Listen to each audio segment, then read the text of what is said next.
बहुत समय पहले की बात है। एक छोटे से गांव बलदेवपुर में लखन अपनी पत्नी शालिनी, बूढ़ी माँ और 9 साल की बेटी दिया के साथ एक छोटे से घर में रहता था। उसके पिता का बचपन में ही निधन हो गया था, जिससे परिवार की सारी जिम्मेदारी लखन की कंधों पर आ गई थी। उसके पास एक छोटा सा खेत था, जिसमें खेती करके वह अपने परिवार का मुश्किल से गुजारा चला रहा था। एक सुबह लखन की माँ अचानक से बहुत बीमार हो जाती है। लखन के पास इलाज के लिए इतने पैसे तो थे नहीं, तो उसको अपनी जमीन मजबूरन बेचनी पड़ती है। लेकिन किस्मत का खेल तो देखो, उसकी माँ का भी देहांत हो जाता है, और जो थोड़ी बहुत जमीन थी उसके बिक जाने से लखन की स्थिति पहले से भी दयनीय हो गई थी। उनका जीवन बुरी तरह कठिनाइयों से भर जाता है, इसलिए वे दोनों मेहनत मजदूर करके किसी तरह अपना जीवन निर्वाह कर रहे थे। लखन जमींदार की खेतों में दिन भर मेहनत करता, वहीं शालिनी सेठ किरोड़ीमल के घर में साफ सफाई का काम करती थी। अजी सर्दी बहुत नजदीक आ चुकी है और हमारे पास सर्दियों में उड़ने, पहनने और खाने के लिए कुछ भी नहीं है। हाँ भाग्यवान, तुम ठीक कहती हो, हमें कुछ करना होगा। आखिरकार सर्दियां आ चुकी थी। यूं तो हमेशा ठंडी के समय -1 तो डिग्री तापमान रहता था, लेकिन इस साल तापमान बहुत ही ज्यादा गिर गया था, जिससे ठंडी बहुत जोरों से अपना कहर छा रही थी। इस वजह से बलदेवपुर गांव के लोग ज्यादा ठंडी के कारण डरे हुए थे। दिन हो या रात, लोग ठंडी के कारण बहुत परेशान थे। ए भगवान, ये कैसी लीला है आपकी। देख रही हो शालिनी, इस साल कितनी ज्यादा ठंडी पड़ रही है।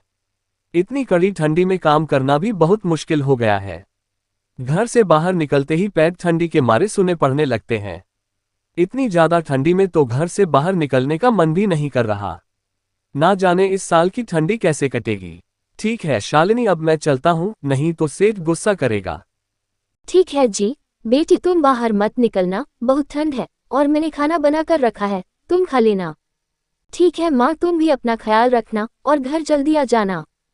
इतना कहकर शालिनी वहां से काम के लिए निकल पड़ी। बाहर बहुत ज्यादा सर्दी थी। थोड़ी ही देर में शालिनी सेठ के घर पहुंच जाती है।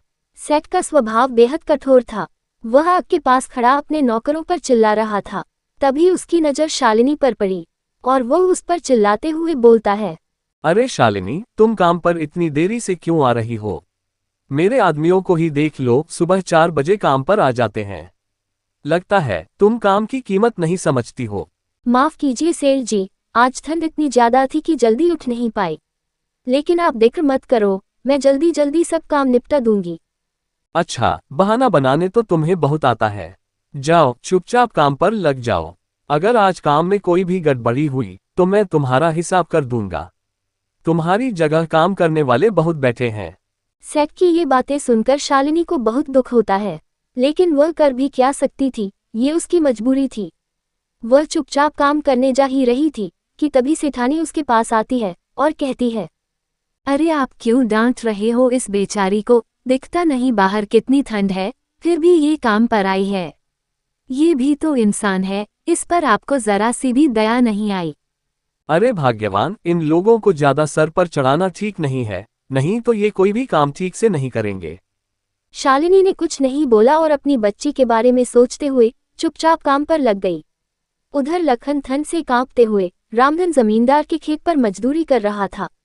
रामधन अपने खेतों का काम कराने के लिए लखन और कुछ और मजदूरों को सख्त निगरानी में रखता था। अरे ओ लखन, काम ठीक से कर ले, ठंड के बहाने सुस्ताने की कोशिश मत कर। तुम लोग काम करते हो बाल भर और पैसे चाहिए थाल भर।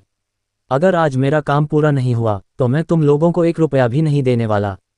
नहीं जमींदार जी, मैं पूरी मेहनत कर रहा हूँ, ठंड बस थोड़ी ज्यादा है, इसलिए हाथ पैर जम से रहे हैं। लेकिन आप तक्र मत करो, मैं आपका काम पूरा करके ही जाऊंगा। सुबह से काम करते करते लखन के हाथ पैर ठंड से अकड़ चुके थे और थकान उसके चेहरे पर साफ नजर आ रही थी। लेकिन उसे अपनी पत्नी और बच्ची की बहुत फिक्र थी, इसलिए वह इतनी ठंड में भी जी तोड़ मेहनत कर रहा था। हे ऊपर वाले, ये कैसी परीक्षा ले रहे हैं? इतनी सर्दी में भी काम करना पड़ता है, और अगर मैंने काम छोड़ा तो जमींदार मुझे काम से निकाल देगा और घर कैसे चलेगा। शाम होने को थी। लखन ठंड में किसी तरह काम निपटा कर घर लौटने की सोच रहा था, लेकिन तभी रामधन ने उसे फिर से काम पे लगा दिया।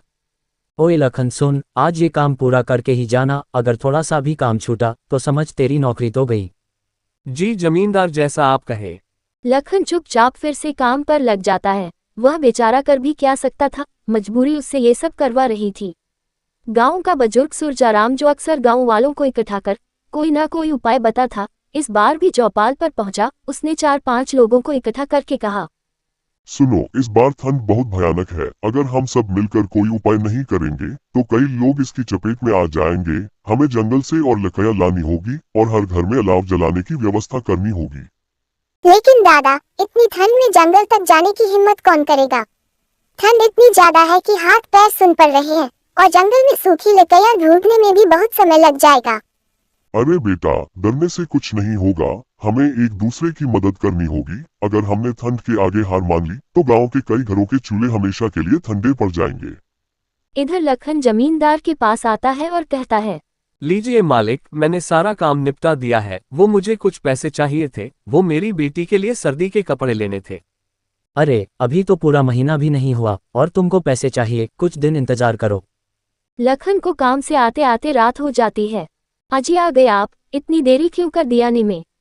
अरे भाग्यवान, वो जमींदार जी ने रोक लिया था और मैंने पैसे मांगे तो उसने अभी नहीं दिया। अच्छा कोई बात नहीं, आप सर्दी में कैसे ठिठुर रहे हो, आओ हाथ सेंक लो।